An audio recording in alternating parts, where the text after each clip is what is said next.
Hi, everybody, and welcome to another week of DCA's Fireside Chat Series. We're excited to have you here.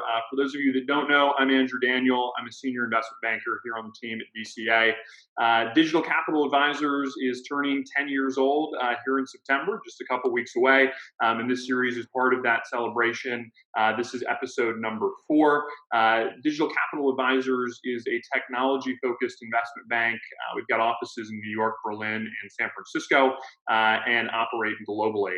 Today, we have a very exciting guest. We've got Matt Roche from Extole on the line. Matt, it's great to have you here. It's great to be here, and congratulations on 10 years. That's really an accomplishment.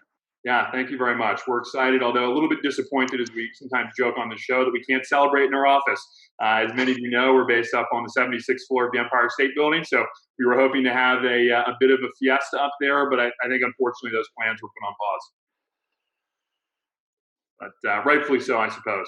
All right, well, why don't we start and tell everybody about Extole and get a bit of an overview of the business. It would be great to hear the story and the evolution of how you guys ended up where you are, get a sense of the products that you guys have and a bit on the USPs and key differentiators, and then we can talk a little bit more about the industry and broader trends. Yeah, it's a really interesting. Do you mind if I sort of tell it as a narrative a little bit? Please do. Because so when I started, I had a prior company called Offermatica, and it was a A/B testing and multivariate testing platform. It became Adobe Target, and one of the things we learned when we were running is so we would run this ever increasing sophistication of conversion rate optimization. And one of the things we found is, okay, we just improved your revenue per visit by 6%, which is a massive amount of money for the customers that we're serving. And they were like, great, now we can spend more on Google. Right? So you do this enormous amount of work, and the only guys who are ever really benefiting from it are Amazon, Google, and Facebook. And it just struck me that as even back when we're doing this, that the amount of money as a ratio of the revenue was absurd, 30 to 40% of revenue going to these companies simply for the click. And so what I was looking around for in 2013 was, is there a marketing platform that drives revenue that does not require me to pay the toll taker? Right? And it took a long time. And so found Extole. It was sort of a broad-based marketing platform, but one of the tools that they had was refer a friend. And I was like, that's interesting, right? It definitely drives revenue, and it does. I don't have to pay Facebook and Google. I mean, I could use them, but it's free, right? And then, so we got started, said, hey, let's be a points solution for referral.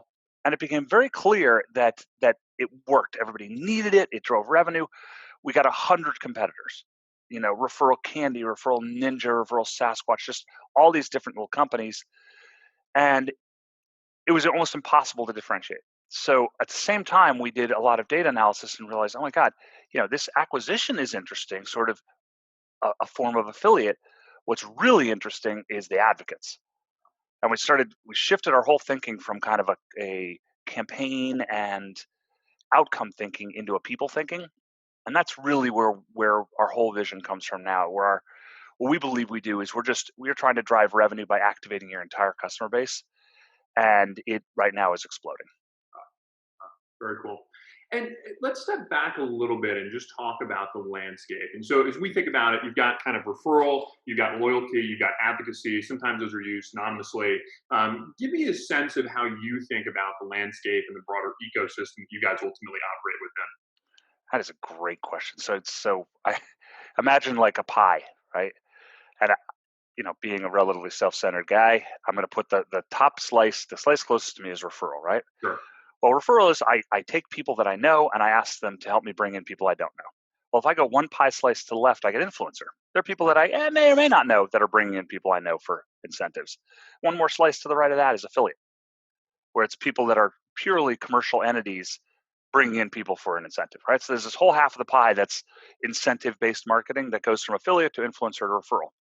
Then I have to go around the other side of the circle. I'm like, well, if I can incentivize people to bring in new customers, can I incentivize them to visit my store? Can I incentivize them to make another purchase? Now you're into loyalty land.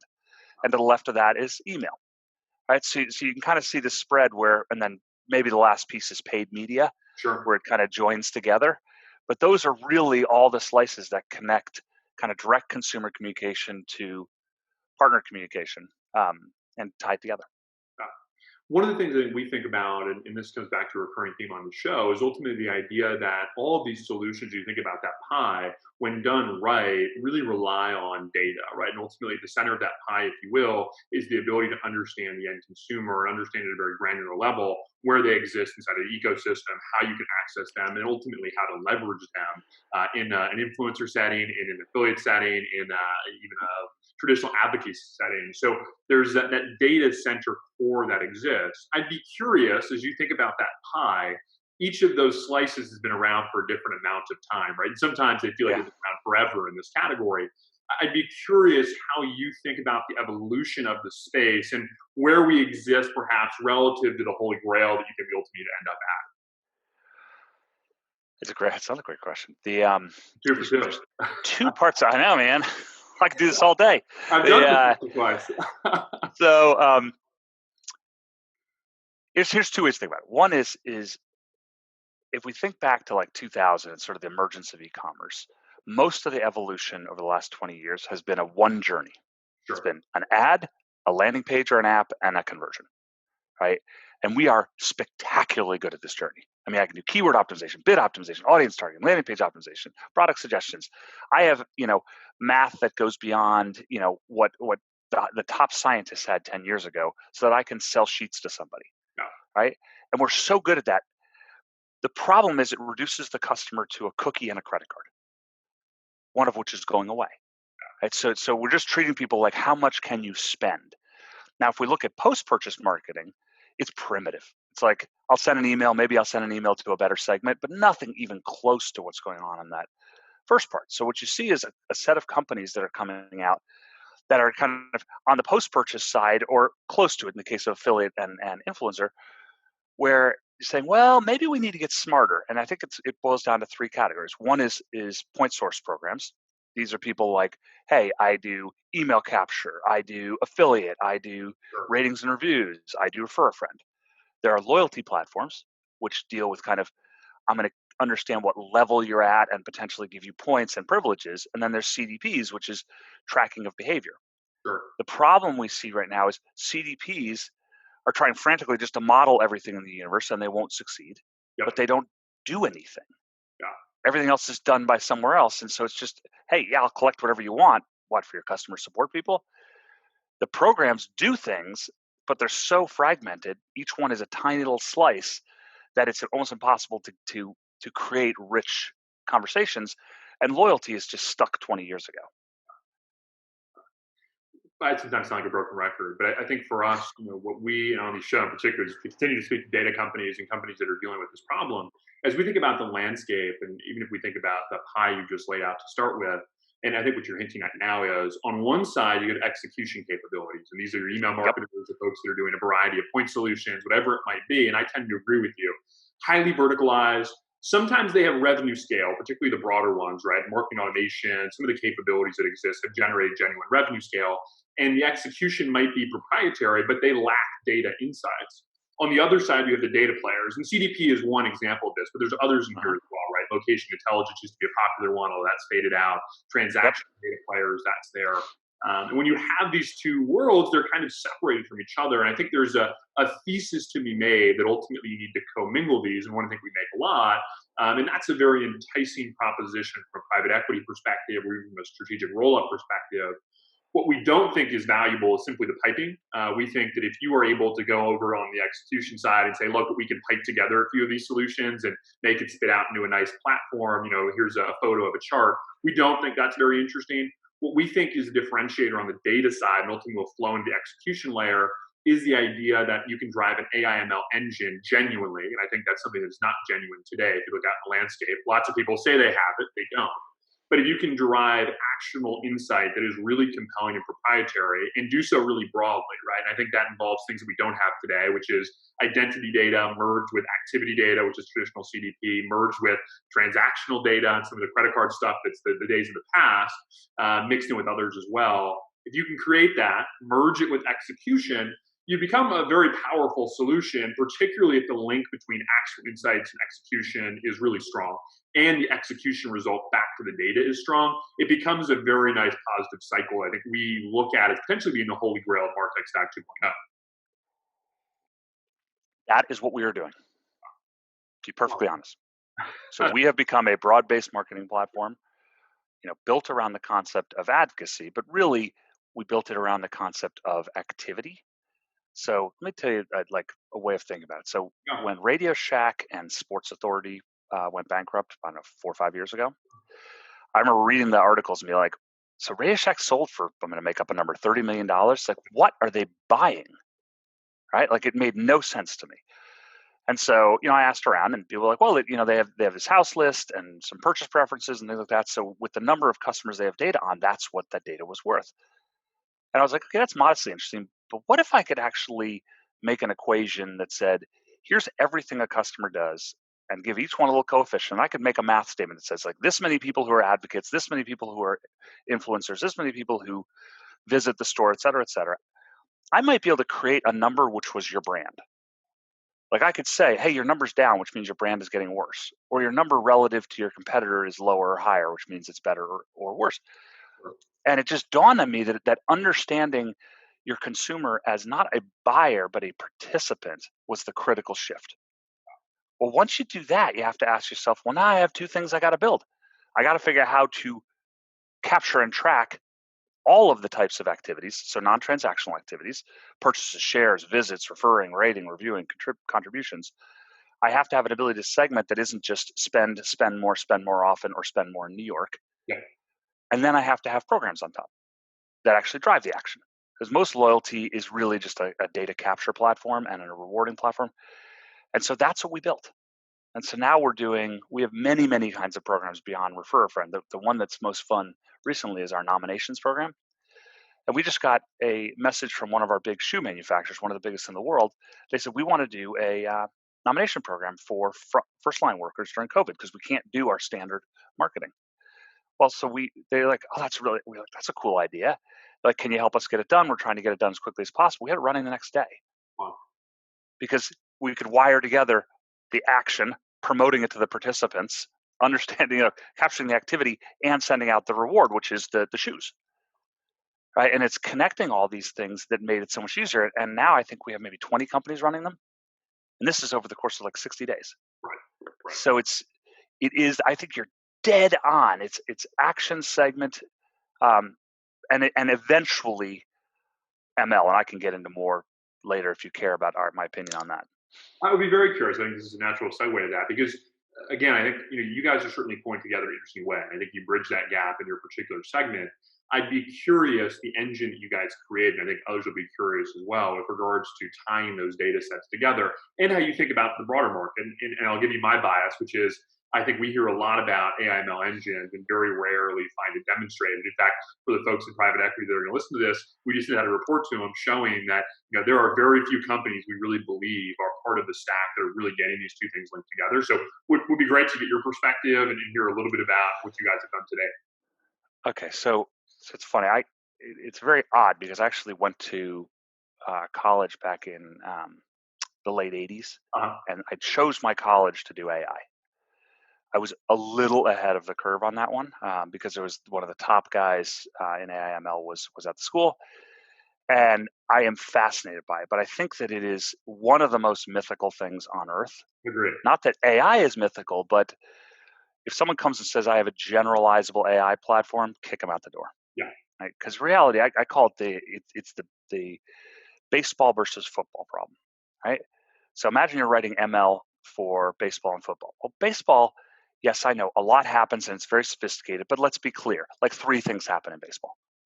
Sure. Pitch, catch, hit, right? And maybe there's a stolen base in there, but there's also enormous numbers of games during the season. Yeah. Right? All of which have exactly the same pattern so you have this really constrained data set that has huge amounts of duplication. Yeah. Right? Then you get into football and literally no play will ever happen the same way. Yeah. Right? So you're never going to guess that they're going to run this route in the last 10 seconds in the Super Bowl where the guy, they're putting in a different receiver. Like there's so many variables. So you just don't get the data sets are not normalized. So normalized data sets like visual and speech, you get enormous quantities of data with relatively limited patterns. You can do it well. When you do it with Google, with links, you can do it unbelievably well because you get trillions and trillions of links, all of which look exactly the same. So you really can build it.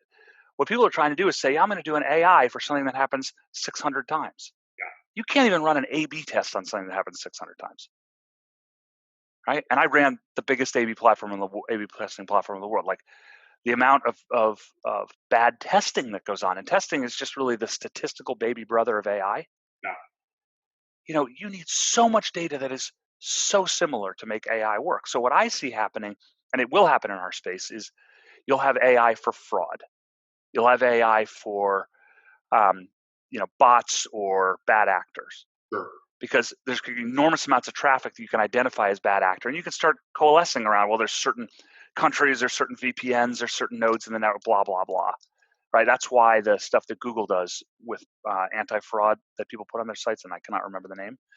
So it really has to do with, can you collect enormous amounts of data, and then that is extremely normalized. What our goal is we started with referral because we wanted to have something that happened lots and lots of times. Turns out it wasn't referral that happened lots of times. It's giving people coupons. And that's the incentivizing that makes the big difference. Interesting. One of the things that we think about frequently on the banking side is, what are the pieces of the MarTech stack that are the most compelling to put together, right? If you're able to build this engine and linkage capability, which sounds like you guys have done, then it goes over to the execution side and says, how do you want to execute this stuff, right? What do we want to do with the actual insights that I'm talking about, and what's the link to execution? The easy answer is, I think this is an answer we frequently give, as much as you can, right? And it should be everything from traditional MarTech stack into ad tech, into customer success, into everything you can imagine under the sun. And I think referral, loyalty, and advocacy sit in that side of the equation.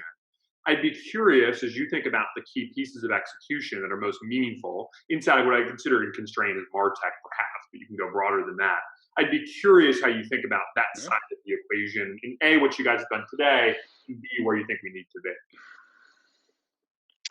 So where are the edges of the problem? From my perspective, there will not be a one CDP. Yeah. Right? There will be many. And the main reason is that, we found this out with Offermatica, that when you're dealing with humans, especially in a digital environment, you get maybe 200 milliseconds to make a decision. Yeah. Now, for 200 milliseconds to make a decision, it means that whatever data that you are working on, you either have to have it or process it very, very close to where that person is. Yeah. Right? So you have to have their segments pre-processed. You can do simple logic, but you are not going to call up 3 servers in the middle of someone's transaction unless you want to give them an atrocious experience. Yeah. So what you'll find is that any interaction medium will have their own kind of island of highly tuned data, sure, which will look a hell of a lot like a CDP. Sure. And so, like, if you're in the mobile engagement management and web engagement management, will use sort of edge-based computing to put things out there to make it so you can most likely create a personalized experience for someone. Then there will be data lake type stuff that's saying, listen, for the purpose of understanding this person's customer's value over the long term, where they are in the life cycle, I'm going to have a tool that looks at the data in a different way. And those are going to be different tools, because no one's going to be able to build all this stuff. It's just too damn hard. And so I do believe the question is, how many do you organize by platform? Do you organize by, as you're suggesting with us, by like advocacy? I think there's going to be single engagement platforms. I don't think it's going to be Adobe. I don't think it's going to be Salesforce. There's some odds it'll be Shopify, right? Because the number of things that you have to offer is so gigantic that you have to have a sort of neutral platform, and neither Salesforce nor Adobe has that. Yeah. So I don't know. Does that answer your question? Yeah, I think it does to some extent. I guess the thing that we think about a lot is, agreed, you can't have a level of dexterity that requires speed, particularly in a real-time event. So if somebody comes onto a site, to build personalization immediately is really difficult. To leverage that data set in a broad way, pre-engagement in a real-time setting or post-engagement, so email marketing, social content, whatever, text messaging in a simple and old world maybe, and others, right, coupons that you mentioned, some of the other things, I think that's real. Speed otherwise is a challenge. I don't know if we believe that CDP is the right solution, but it'll look something like a CDP, right, and use some of the pieces of a CDP. And I think that There are a number of players today that on the data side try to solve certain things. I think about businesses like BounceX, which I guess is now Wonderblade, who are using Identity. I see that one yielded a smile. You've got Yeah. Near, who I had on the show the other day, and they were doing transactional data and trying to take transactional data insights. So there's lots of bits and pieces. I question what that ultimately ties together in. But I saw a smile on BounceX, and maybe I'll get your perspective there. I will tell you the big problem with marketing technology is that there are marketers and there are technologists. Sure. And I value both enormously. Yeah. Like, I do not think one is better than the other, but you have this constant, goes back to Buddy Media and Wildfire, and where you get people who are very adept at building systems that sort of do what a customer wants to and onboards them well, and it's kind of cool. Yeah. And then you have people who build these massive underlying architectures, and they're not the same people usually. Yeah. I would say we are on the, I've spent 25 years in e-commerce, so I know a hell of a lot about marketing, but I wouldn't say that I am have the same DNA as someone who's in New York and grew up in the agency world. Sure. But our architecture is unbelievable. And so what happens is you get a point source solution that says, I'm going to transform into a platform, and they do it by hiring more programmers, like Smile.io or, I'm not going to mention names. It's impolite. I apologize for that one. And it breaks. And so it's either light. I would say like someone like Yotpo is in one of these cases where it's so light, like what they do is trivial and it answers the question of what a customer wants. I want a system that allows me to do ratings and reviews. Great. Here's one. See the ratings button, see the reviews button. Wow, that was easy to integrate. Yeah. The problem is every single person gets the same program, and now every single customer looks exactly the same. Yeah. And so who's going to deliver a scalable platform that allows you to build different types of programs over time without breaking? Because they all break. Yeah. Adobe ended up breaking, because it's hard to make something into something else. What we're attempting, and we may break too, but we're attempting is to say every time that we make a change, we are thinking through the architecture top to bottom to make certain that we understand that our model matches humans. Yeah. What do humans do? Where do they do it? And so we're moving from our safe space, which is this advocacy influence, into transactional loyalty, into engagement loyalty. But the platform doesn't have to change to do it. Right. And that's what's I think we have the architecture that other people simply don't have. And that's an advantage. I mean, clearly an advantage from a broadening of the solution set perspective, which I do think needs to happen in aggregate. And I didn't talk all about the large players. I think their challenge, and I use this illustration I think many people use, which is, they pile this giant pile of stuff on the table and they pass it across the way to large enterprise, and large enterprise swallows it because they kind of have to, and they're okay with the limited ROI, blah, blah, blah. They tap that customer set out, go to middle market, pass that same style of stuff across the table, and all of a sudden it's a no way, right? And those people walk out and go to other like yourself. And I think they're aware that challenge exists. I think they're aware they want to access the middle market because fundamentally need the growth on the revenue front. I think it's particularly pertinent for Adobe, Oracle, a little bit for Salesforce, that are better diversified. And their solution was, let's go build CDPs, right? We talk about these two linking, execution and data. They're a perfect example of tons of execution in a million different pieces, pretty limited data. They thought they could build the data, and what they built was something that felt a whole lot like an M particle or a segment, which is piping, right? And ultimately, we can ensure that the data is good quality, which is our USP, but we're really just the pipes, and we can spit it out apart. And they miss that execution insight layer, which we're talking about. And I think they're in a spot now where they realize that. And the question is, what do you do? What I don't think is going to happen is all of a sudden Adobe's going to turn the corner tomorrow and say, let's go build a new stack that's going to feel a lot more like what it is we're talking about. And so I think it creates an opportunity for either companies out in the ecosystem that are smaller today to begin to aggregate a variety of pieces together to broaden their set if the engine is really strong. I think what you said before, talking about CDPs are one of those wedges, but not the only one. And then alternatively, what it creates is an opportunity for mid-sized players. So you mentioned Shopify, which I think the average person probably wouldn't think about from their position as one that could be a consolidator. But for those in their industry, very interesting market position, lots of customers and lots of access to dollars that they can spool solutions. And as we speak to those guys, I think that's the lens that we see. through to a HubSpot and some of the others who, again, are Yep. in that mid-size, haven't perhaps made the errors that the larger guys have made, and still have a lot of optionality while being hesitant of their ancestors, right? And looking out and saying, we don't want that to happen to us. And that sweet spot doesn't seem to exist in today's market, but we're progressing slowly in the right direction. There's a really, I mean, one of the things that surprised me during the course of this of Extole is that there hasn't been a middle in a long time. Yeah. Now I would say Shopify is that middle now, and they're rapidly moving out of it. But in terms of, there's lots of little companies around like 8 to 20 million, and not a lot, but there's enough. And then there's the Game of Thrones, but there's very little in the middle. Whereas when we were doing Offermatica, there was Omniture and there was Coremetrics, and there were companies that were 60 to 150 million that were not giant but not small. And so that's why we're talking about these roll-ups, is because there's nobody out there who's in a position to do any rolling. And it's kind of amazing that what's going to happen is someone is going to have to take little companies and put them together, because there isn't the traditional. I mean, maybe there's Cheetah is one of the ones that comes around, but I haven't really seen much out of it, and it's a very old tech. Yeah. So I'm not that sanguine about it.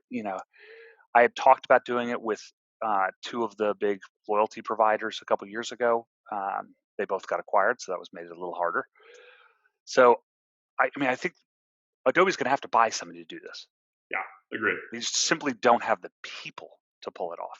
And that's the fundamental issue is the amount you have to keep in your head to understand the whole marketing stack is staggering. It's so complicated. And so we're going to have two worlds where Shopify is, it's going to be Segment and maybe a Klaviyo, and there's a kind of a set of companies that Yotpo for reviews kind of thing that people just use. And so every D2C company just kind of gets on and does it, and then they find they all look the same. Yeah. And then 30% of the mattress companies go out of business. Yep. Because it's like you can't innovate with Shopify and 3 other platforms. That is exactly what every one of your competitors is buying, and none of the platforms can do anything but the thing they do. Yeah. And then you have the Adobe at the top that's big.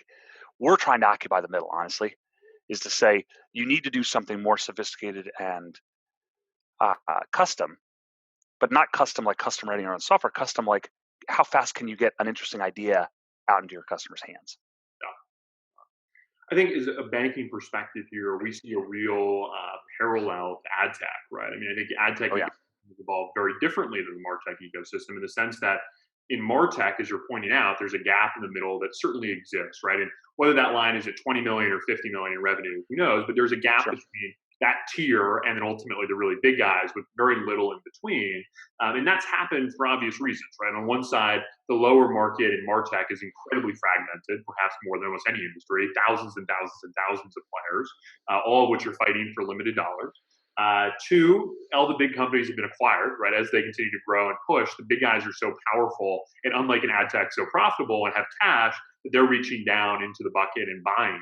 And so it's rare that one slips by that ultimately ends in that middle ground.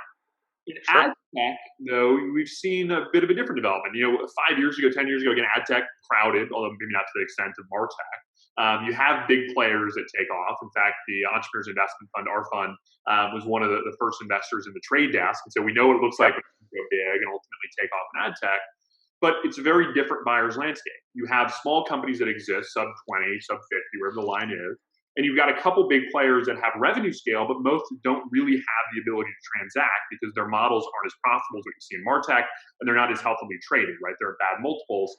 What's happened, though, is those little companies got bigger in ad tech and now exist in the middle. So business of mine, Triple Lift, you got IGA Works out of Korea. You got all these different players that have revenue scale in the $100 to $300 million of revenue scale basis, are profitable businesses, look really nice, but struggle to do anything transactional, right? Besides distribute dividends to their investors, there's no big acquirer to come in knocking on the door, particularly with the trade desk looking internationally. And so you end up with a very stagnated landscape where companies every year get slowly bigger or die off. And that parallel has been an interesting one to go watch mature. And it's a question of what I think ultimately happens in both those sectors down the road. The ad tech guys would love to be classified as MarTech. In fact, they fight all day long to go do that as they become SaaS solutions, try to be data analytics players so that there is an ability to transact. But in MarTech, that polarity, I think, is one that we're certainly close to. And from the banking side, frequently look at that gap.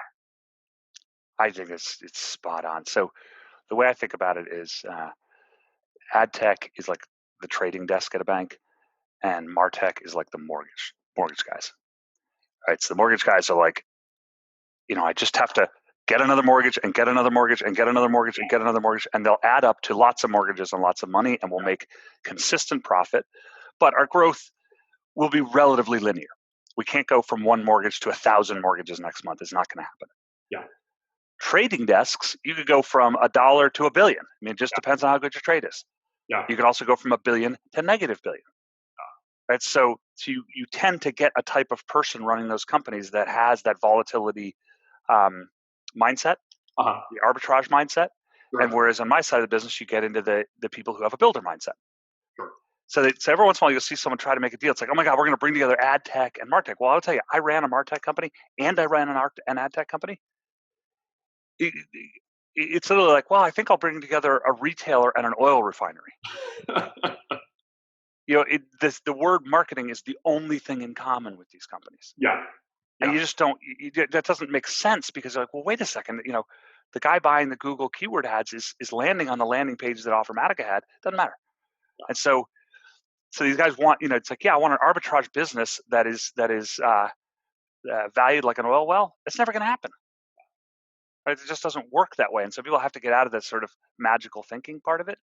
But that's also the reason why you don't see the roll-ups over there. Sure. It's because there's no reason to do it. You don't really have an asset. Sure. And so why would I roll up a bunch of non-assets? It always cracked me up when people had lead gen businesses and they were bringing in VC funding. And like, okay, like twice that's worked. Yeah. I think what we ultimately believe, though, is that as we think about ad tech today, right? I think I mentioned IGA Works. I think is a great example of this. Yeah. They have done a good job in Korea, of course, of bringing in data-backed advertising technology in a true way, right? Actually having a CDP flowing into the ad tech infrastructure that traditionally exists and trying to make that loop more intelligent. The trade desk, again, being maybe the knight in shining armor in ad tech, has done a decent job of building audience insights, trying to bring data in, but it's limited relative to what we've seen in pure play MarTech settings. I think our thought, as I mentioned here on this call, is ultimately the engine that powers both of those things should look similar, if not even be connected in an ideal world. Now, you can question whether or not that's a possibility or not, but that's the lens that we think about. Do you agree or disagree with that perspective? I think I see where you're going with it, and I think I agree. I think there are two types of, let's say, a consumer's genetic data. Sure. There's one which is how much are they like other people who have similar intentions or behavior patterns, which is more of the media side. And then the other is one is more about their intention, one is more about their behavior. Okay. So I may segment you as a customer as being highly engaged, or have a product have a category preference, and there's a whole set of things that I'll need to categorize you on. What level of a loyalty program you're on. Inside of media, it's like you're in market for a car, right? Or you are, the type of person who spends constantly on impulse purchases versus otherwise. Sure. And they're not the same segments, but they could be managed inside of the same or related.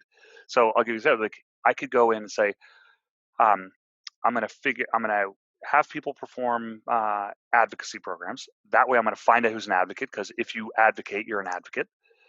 And then I'm going to, try to nurture those people and see how their advocation changes over time. That's marketing, or that's site marketing or customer-based marketing.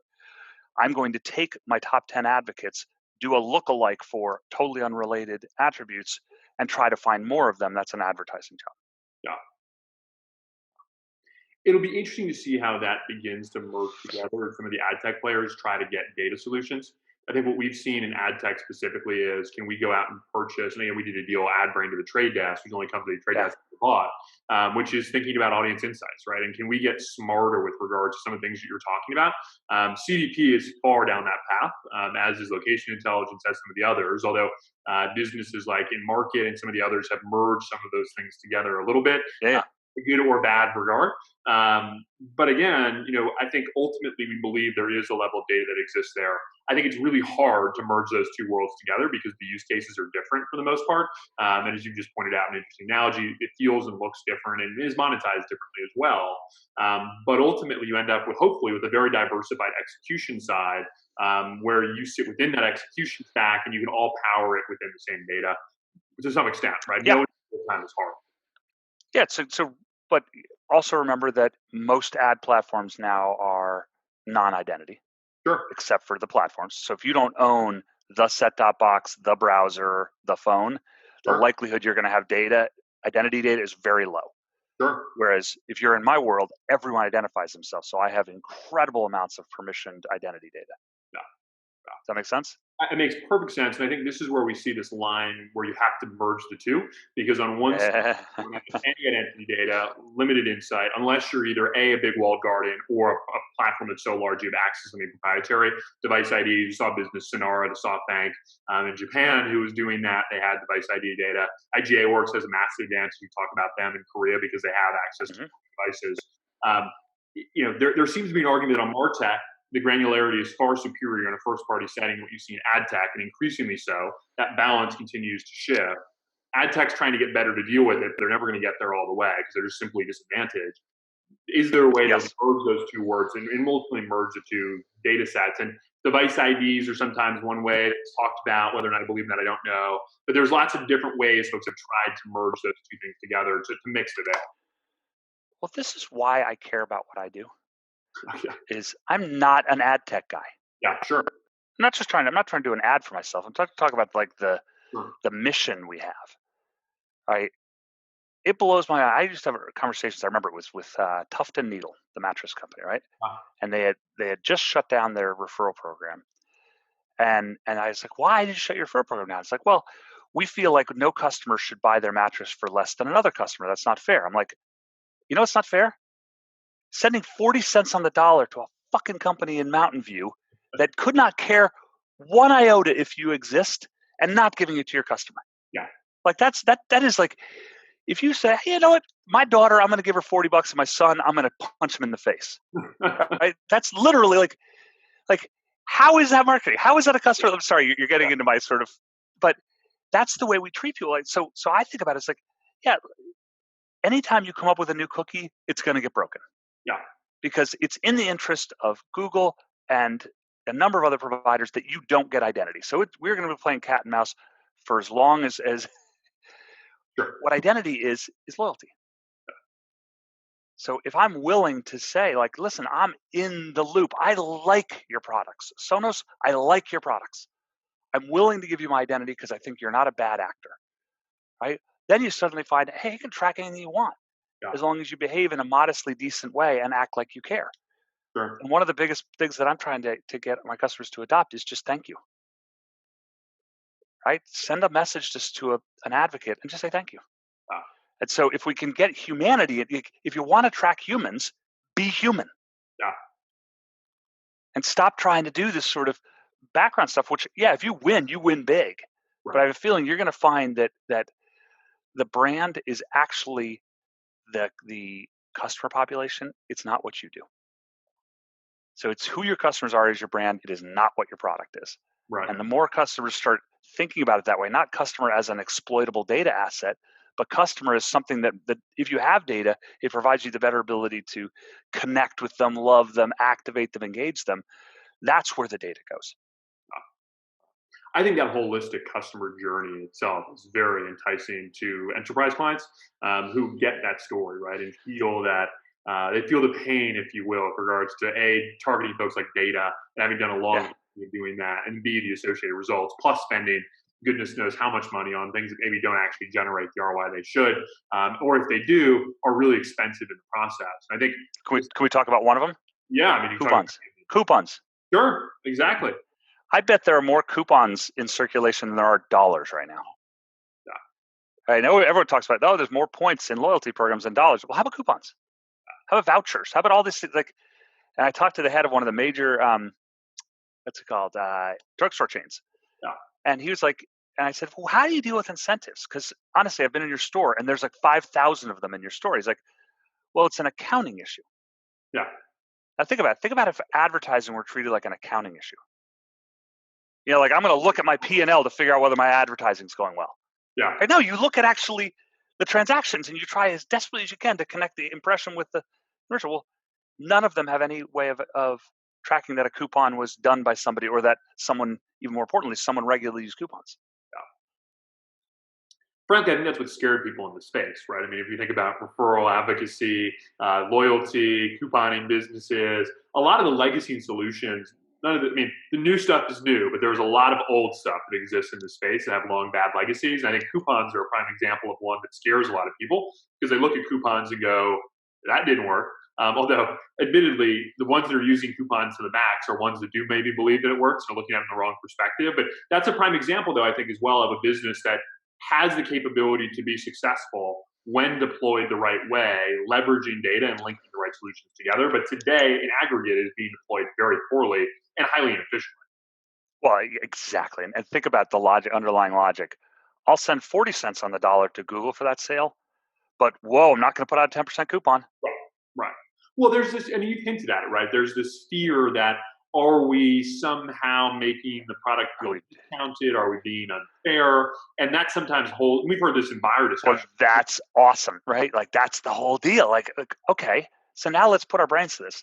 How do we motivate people? Because at the end of the day, the coupon isn't really is two functions, or the incentive. I'd rather use the word incentive because there's lots and lots of them, right? Yeah. Either it is appreciation. Yep. Right? It's like just saying, listen, you've done something on behalf of us. We're just giving these to you because we want to share, right? And it's special.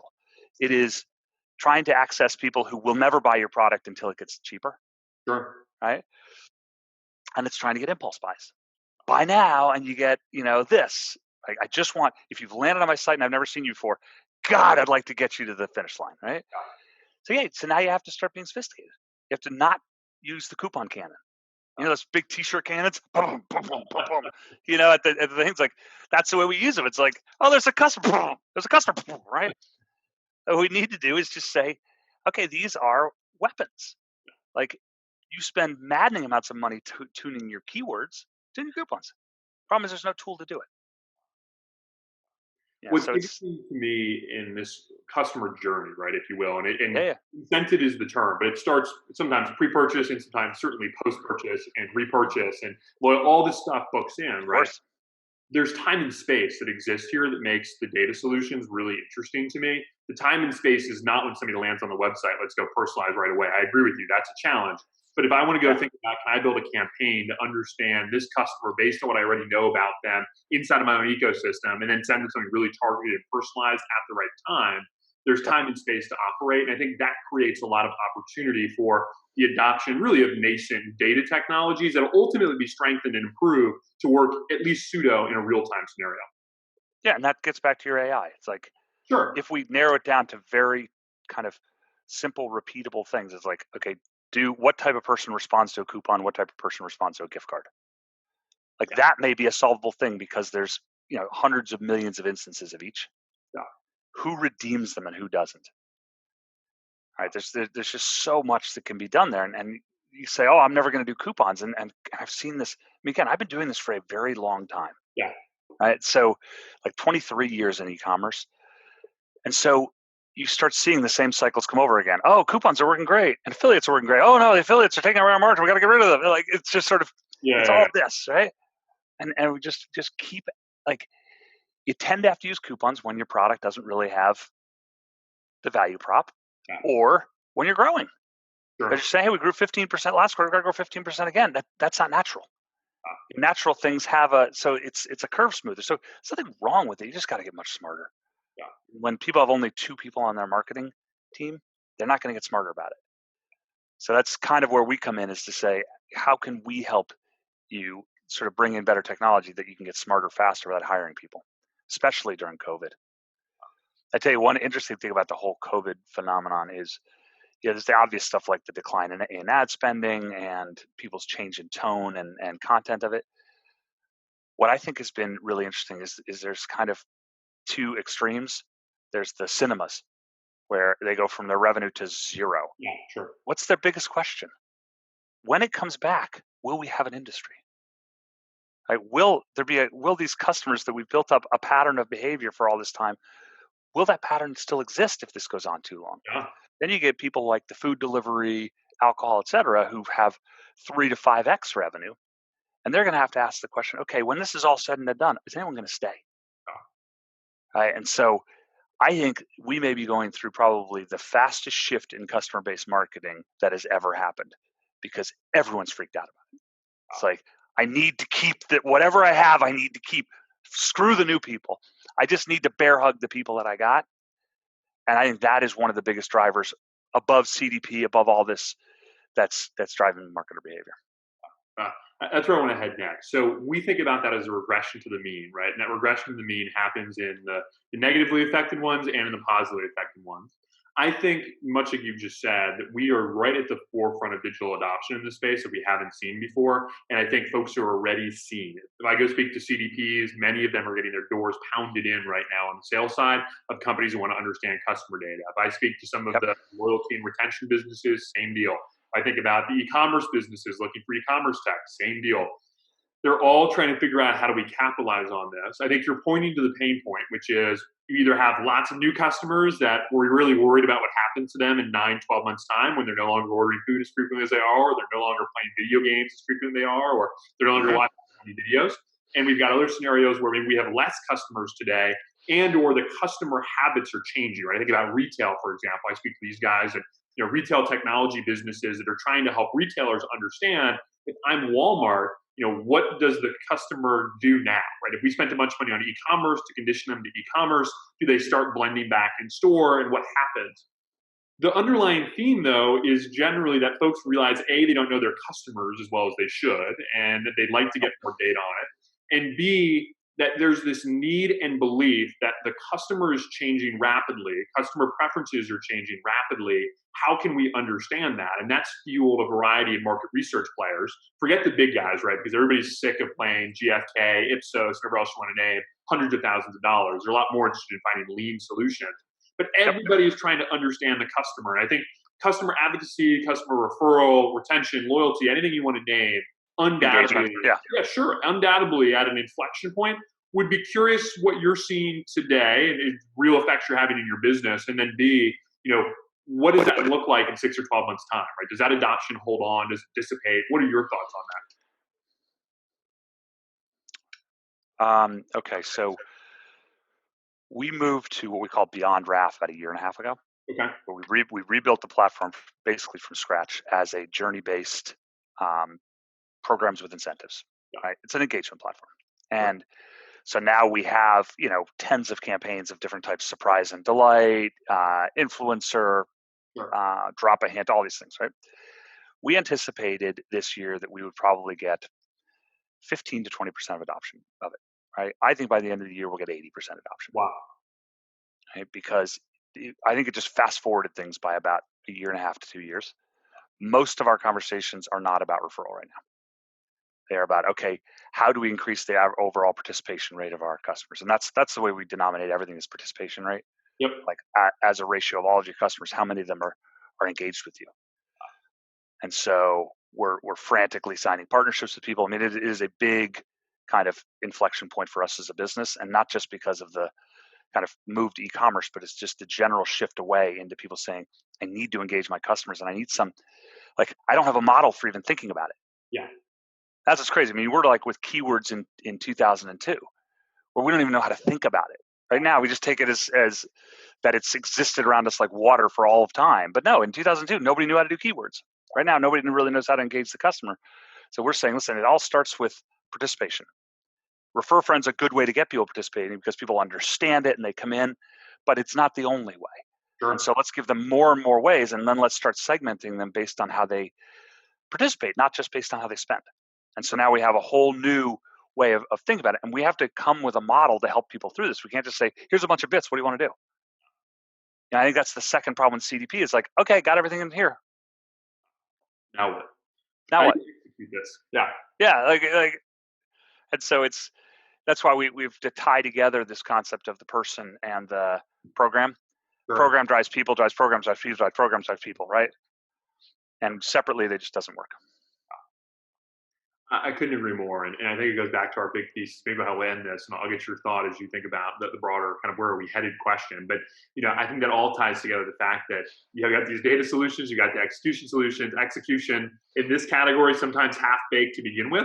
They don't really even understand the lens, and the data certainly Yeah. half space. Yeah. When you start slamming those things together, it looks ugly.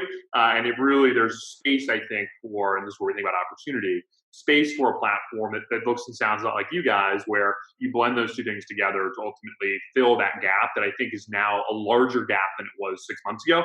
Because I think the digital adoption is going to rip in the space, and you're going to see it flow in dollars. And we're already seeing that on the periphery, right? Influencer marketing platforms seeing attention, data platforms seeing attention, seeing attention, even ad tech and martech seeing attention as is Yep. research. If somebody can unify those things and let it rip, I think they're going to be in a really great spot. So I'm with you on that.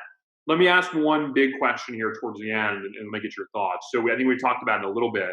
As you think about 12 months from now, 18 months from now, 24 months from now, look into the crystal ball, if you will, where are we headed? What kind of progress are we going to see? It can be for you guys, it can be in the industry. I would be curious to get your perspective on that. I really think that the concept of consumer engagement is going to be more of just a central topic, and CDP is going to fade. Okay. Right? I think it was an interesting topic. It had its 4 years. Great. It's a database, right? Sure. Right. So it's engagement. So, okay, what behaviors am I storing? How do I segment people according to behavior, not just in terms of transactions? What programs do I run? And how does it fit me? Right. I think incentives are going to be part of that, because most of where our conversations are like, how do I make people feel special without giving them a coupon? Right. And now the big shift is the amount of identified behavior, or the percentage of identified behavior as a ratio of all behavior, is rising so fast. Because if I go in the store, nobody knows who I am, nobody knows what I'm doing. If e-commerce just grew 30%, that means they have 30% more like understanding of the trivial behaviors that make up an engagement. That's the whole shift. Yeah. That's the whole thing. It's like, oh my God, I know so much. And I can reach them now. Right, so I think it all boils down to that. And it's going to be, Google and Facebook will always have a money tree in the basement, Sure. but everyone I talk to is saying, I have to find another source other than Facebook and Google. Couldn't agree more. I certainly think we see it the same way, and it'll be very interesting to watch how ultimately enterprise, I think, and customers and brands push the solution providers in the space to expand their solution offerings to deal with this enterprise problem. And I think That we're not equipped. That's the big question. Like, where are Salesforce and Adobe? Well, Like, trying, right? It's not. yeah. It's a different. I like them both. This is not negative, but it's sort of like, dude, you're like Boeing and Airbus. Yeah. Like, put out a damn plane. This isn't the first time, right? I mean, this is. Yeah. Oh, no, I know. It's hard. It's a different use case. And I think they're struggling like they always do to say, what do we do? And I think as I think about the M&A side as we do as a bank, what's going to happen is there's going to be a really strong emergent from this wave that's going to come. They're going to see revenue scale. They're going to see fast growth. They're going to be a nice profile. It's going to be attractive. They're either going to be snatched by private equity, who's going to give them a lot of money, and say, look, we'll add stuff into this on the thesis we've been talking about, and we'll give you capital to do that. Or B, a big strategic will reach in. And those first 5-10 transactions that are going to happen in the space or less, one of them is going to be a big strategic who is going to wake up and smell the coffee and say, we need to own something, we need to do it ourselves. Today, though, as we've been talking about, that middle ground is empty. And so there's not a great thesis for an Adobe or a Salesforce to come in and buy something that gives them something that actually moves the needle right away. So it's a longer term bet. How comfortable they're going to be with size is always the question with those guys. Private equity, though, is beginning to get comfortable with size, and looking at a $20 or $25 million business, I think, becomes exciting for them. Yeah. What do you think of Oracle and CrowdTwist? And I know it's an older deal, but Salesforce and Adobe did not follow. Yeah. Again, so I think that's interesting. It's interesting to see where the threshold is for these businesses and how they get there. I think we've seen a lean, again, from a deal-making perspective, we've seen a lean into, and this is true for Microsoft, the whole gamut, right? Microsoft, Oracle, Adobe, whoever else you want to name, we're going to bucket into ad tech and martech, these strategics. They've played this game of, we can drift further and further downstream on size, right, from where we traditionally were. First, it was billion-dollar transactions. Now it's much smaller transactions. we can get more comfortable with the idea of synergy stories, right? Instead of telling, hey, we're a 20 million revenue business today, instead it's, hey, look, here's the potential existing inside of your sales team and your customer base for us to be a $200 million business. They're buying that more than I think they were. But they've also come with skepticism. And the way they've come with that skepticism and learning that lesson once or twice that maybe that synergy story doesn't play out is, can we do commercial partnership, right? Can we get in early and say, can we partner with a company, get a real feel if we add them to our list of things we can sell to people, which by the way is a long list. Can we get a feel, we'll pick that out, and then do we see the synergy and uplift and upselling? Is that synergy story true? And when they get comfortable with that, I think you end up with outlier transactions like the one you're hinting to and others as well, where one might buy something and the others don't. Or one might buy something and tries to go build something. And so there's this offset that naturally happens. But I think we see that story time and time again where a company will come to us and say, hey, look, Salesforce, hey, look, Adobe, hey, look, whoever has been our partner for a long time, their revenue concentration is growing. And we went from all of a sudden servicing one country to all their countries. And now we've got Joe Schmo from corporate development calling us and saying, hey, can we talk more broadly about your business? And that use case happens a lot, increasingly so. And to be honest with you, I think that's likely how a strategic transaction is going to play out in this space. They realize they're behind, they go partner with somebody, and then that partnership discussion turns very quickly into M&A. And what's going to happen, though, is that first couple transactions, they're going to have to pay up because private equity is, as you know, in a very interesting space. Dry powder really high, number of targets even smaller than it was pre-COVID. So their valuation levels are climbing at the moment, competitive processes. Strategics, lots of balance sheet, have pipeline, want to go look at deals, but can't quite pay the same multiples as the PE guys can. And so there's going to be a fight for those first couple assets that go through. If done the right way, will drive really interesting levels of premium valuation, at least in our eyes. Yeah, I think that's right. Cool. Well, hey, Matt, this has been a pleasure. I think everybody's going to enjoy this one, and really glad to have you on. Appreciate you taking the time. It's a pleasure. Thank you very much. Appreciate it.